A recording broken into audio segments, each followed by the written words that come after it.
आपको पता है ये भी गुजरात के हैं। कैफी साहब, हाँ हाँ जी, भट्टी साहब के जी मेरे भतीजे भी जी हाँ। हैं। तो यहीं से शुरू करते हैं। म्यूजिक का शौक रहा चौधरी साहब आपको? जी म्यूज़िक का शौक़ रहा को मैं साज बदकिस्मती से, हाँ ये मेरी ख्वाहिश ही रही कि मैं बांसुरी बजा सकूं। वाह वाह एक दो दफ़ा सीखने की कोशिश भी की। गुजरात में ज्यादातर लोग रांझा टाइप तबीयत के होते हैं वैसे। गुजरात में होता है उनका सा। हाँ, एक दो दफ़ा की वक्त एक्चुअली नहीं निकला। एक ये कि पश्तो सीखने की भी के लिए भी वक्त निकालना चाहता था। वाह, वाह बड़ी ख्वाहिश थी कि वो भी मेरे से नहीं हो वक्त नहीं सका। निकला। अच्छा, मैं ये पश्तो वाले सवाल पे अगले मरले पे आता हूँ। बड़ा अहम सवाल है आप जैसी शख्सियत से जो इस कदर यानी कि सीनियर सियासतदान हो, कानूनदान हो, मगर मैं उससे पहले ये जानना चाहूँगा कि जो बांसुरी वाली आप बात कर रहे थे, उम्र के किस हिस्से में ये ख्वाहिश रही थी आपकी? वो नौजवानी से ही थी। ठीक है। हाँ, बचपन नहीं कह सकता पर नौजवानी। नहीं, कब आपने हाथ उठा दिया कि नहीं हुण नहीं? मैं जब 18-19 का था तो तब एक शौक़ पैदा हुआ। एक उस्ताद के साथ मैंने अच्छा। सिलसिला भी कर लिया। वाह वाह पर वो उसके बाद मुझे एक आध साल बाद ही जाना चला गया मैं इंग्लिस्तान जी यूनिवर्सिटी में। जी। तो वो सिलसिला टूट गया। फिर वापस आया तो वहाँ जाके वायलिन सीख लेते चौधरी साहब? वायलिन एक अच्छा इंस्ट्रूमेंट है। उसके बाद मैं जब वापस आया तो उलझ गया। हाँ, आते ही सियासत में भी, वकालत, सियासत, वकालत, CSS, सियासत, जी हाँ। ख्वाहिश अंदर से थी। फिर जब सोचा कि कुछ टाइम दूं तो टाइम नहीं निकलता नहीं था।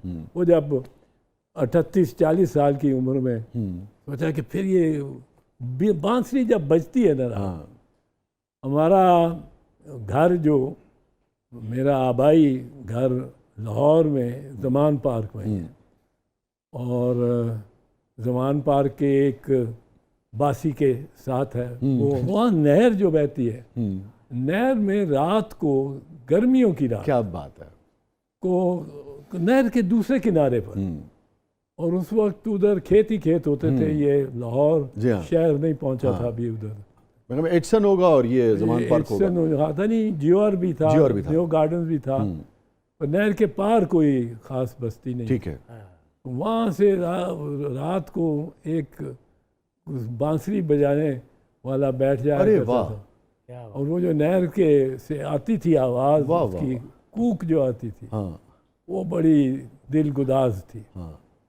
तो आपको तो वो बहुत ही अगर बांसुरी से इतना आपको लगाव रहा, आपको तो गीत खास तौर पे पसंद होगा, सुन वंजड़ी दी मिछली तान। ओह, कमाल का गीत, है ना? क्या बात है। मैडम नूरजहान छा जाती है, हाँ आपके गले में आती है। सुन वंजली दी मिठली तान, तान मैं तो हो गई हो मैं ते हो गई।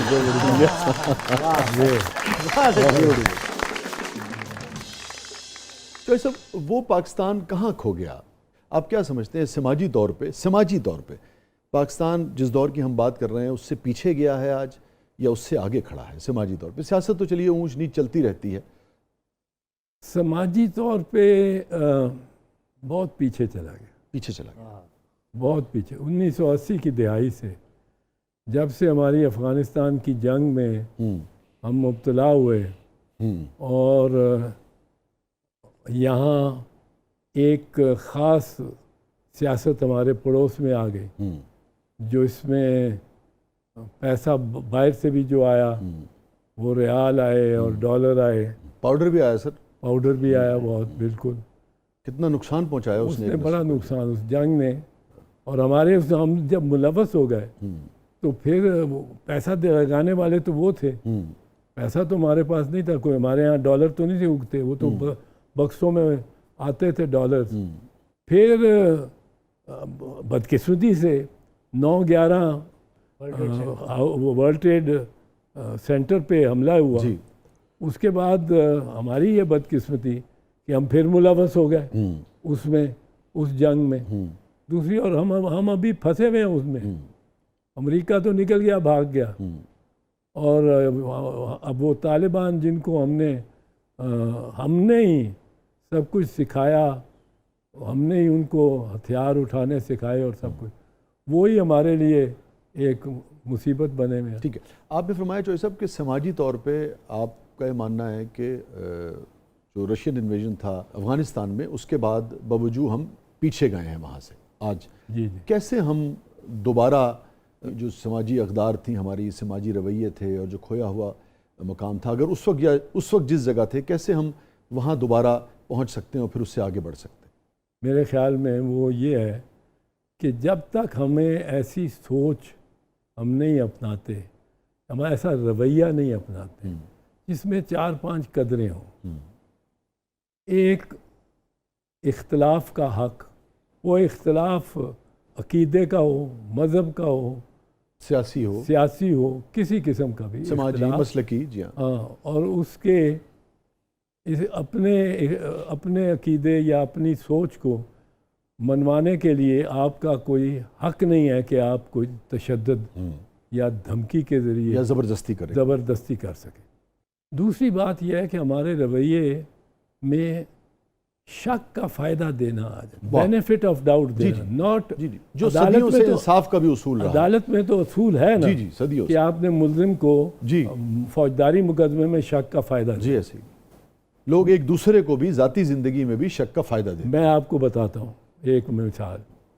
2 प्रोफेसर्स थे हमारे, यंग प्रोफेसर्स थे कैम्ब्रिज में, यूनिवर्सिटी में। एक हमारे कॉलेज, डाउनिंग कॉलेज, मेरे कॉलेज में से ही थे, जॉन हॉपकिंस, और एक दूसरे कॉलेज से थे, सिडनी ससेक्स कॉलेज से, ठीक है, पॉल फेरेस्ट। इन दोनों की आपस में बड़ी दोस्ती भी थी, पर रकाबत भी कभी होती थी। एक थ्योरी होती है इंटरनेशनल लॉ में, क्या क्या सलाहियत एक रियासत में आ जानी चाहिए जो लेट से बड़ी रियासत से टूट के एक अलहदा मुल्क बन रही है। अच्छा, ठीक है, तो उसको कब रिकग्नाइज किया जाए, ठीक है, कि दुनिया जी, ठीक है, उसको रिकग्नाइज करके यूएन में भी ले, ठीक है। अब वो कौन से अवामिल हैं जो सब इकट्ठे हों, तो फिर आप कहेंगे कि ये कहेंगे ठीक, अब इसको रखें। इस थ्योरी पे पॉल फेरेस्ट और जॉन हॉपकिंस ने आपस में ज़रा कुछ इख्तलाफ था। ठीक है। एक दिन अब लेक्चर हम सुन रहे हैं पॉल फेरेस्ट का, तो उसने बड़ा डायरेक्टली नाम ले के जॉन हॉपकिंस का, और उसकी थ्योरी जो थी, उसकी जो वदात थी या उसका जो उस बारे में पॉइंट ऑफ व्यू था, नुक्ता नज़र था, उससे वो इख्तलाफ करता हुआ, और वो काफ़ी उसने शिद्दत से इख्तलाफ। अब हम 2-3 दोस्त बड़े हैं, उसमें 3-4 अंग्रेज़ थे, एक मैं था। हम बड़े लॉयल थे अपने प्रोफेसर से, एक लॉयल्टी थी। हम उसके पास चले गए उसने, हमने कहा वो पॉल ने तो जॉन तुम्हारे साथ उसने ये कहा है, ये क्या तुम्हें तो उन्होंने ब्लास्ट किया आज लेक्चर में। तो वो कहता है शायद आपने ठीक नहीं सुना। हमने कहा नहीं, हम पांचों ने सब कुछ, अब पांचों में हमारी एक राय है, हमने ठीक सुना है। वो तो आप पे बड़ी लान तान कर रहा था। उसने कहा शायद वो आपको कुछ गलत फहमी हुई हो। हमने कहा जी कोई गलत फहमी नहीं। उसने कहा शायद फिर मेरी थ्योरी गलत हो। उसने हर मौका दिया, हर हमारे इल्ज़ाम पे उसने शायद का लफ्ज़ इस्तेमाल, perhaps you didn't hear him properly. इसकी ये वजह होगी, परहैप्स भाई आखिर में कहता है perhaps I have to review my theory. ये इंतहा है, देखिए। अब वो ये शक का फ़ायदा था, परहैप्स से। वो यहाँ होता, कहता आओ बच्चों अभी निकलते, उसको ठीक सीधा करते। ये शक का फ़ायदा देना बड़ा, ये हम नहीं देते अब, ये हमारे यहाँ है ही नहीं, ये रवायत नहीं, ये होती थी। ये हमारी 70 का अशरा, 60 का अशरा, हम कभी ये नहीं सोचते थे अगर ये बीबी जा रही है किसी भाई के साथ या किसी मर्द के साथ, वो माल रोड चाहे अकेले में पैदल वो जा रहे हैं शाम के वक्त, हम कोई उसमें कोई लपक के उनको है क्या, एक बेनिफिट ऑफ डाउट सबको देते थे। ये दो चीज़ें हो गई। हमने अपनी नस्लों को जो हमारी जिम्मेदारी थी, तालीम दी है। तालीम हमने अपने मुल्क में तो जो बेस्ट हाईएस्ट लेवल पे हमने MBBS करा दिया, डॉक्टर हो गया, इंजीनियरिंग करा दी, MSc इंजीनियरिंग। हमने उसको वकील में डबल एम में LLB बना दिया वकील। ये हम यहाँ ही जा सकते थे। हमने तालीम दी, तरबियत नहीं दी। हमारा डॉक्टर बना, वकील बना, और उसको टेक्निकली तो साउंड हो गया, टेक्निकली तो बड़ा साउंड हो गया, हाँ। पर मॉरली इखलाकियात के तौर पे वो उससे जो क्लाइंट है, जो मौक्कल है, वो जलील भी उसके हाथों हो रहा है। वो डॉक्टर है, वो पेट काट खोल के बाहर पैगाम भेजता है, पेट खुला है, 30,000 रुपये और फीस ले आके दे दो, फिर पेट बंद करेंगे। बंद करते करते कैंची में छुट देता है। हाँ, अखलाकी तरबियत हमने नहीं की, नहीं, तरबियत नहीं दी। और ये जो वकला बरादरी पे भी जुमले आपने कहे, आपकी मौजूदगी में तो मेरे ख्याल में हम पे कोई केस नहीं होगा। नहीं, ये मैं जानता हूँ वकीलों को भी खुद एहतसाबी हमें करनी चाहिए। खुद एहतसाबी का हमें अंसर इसे बात से बात निकली।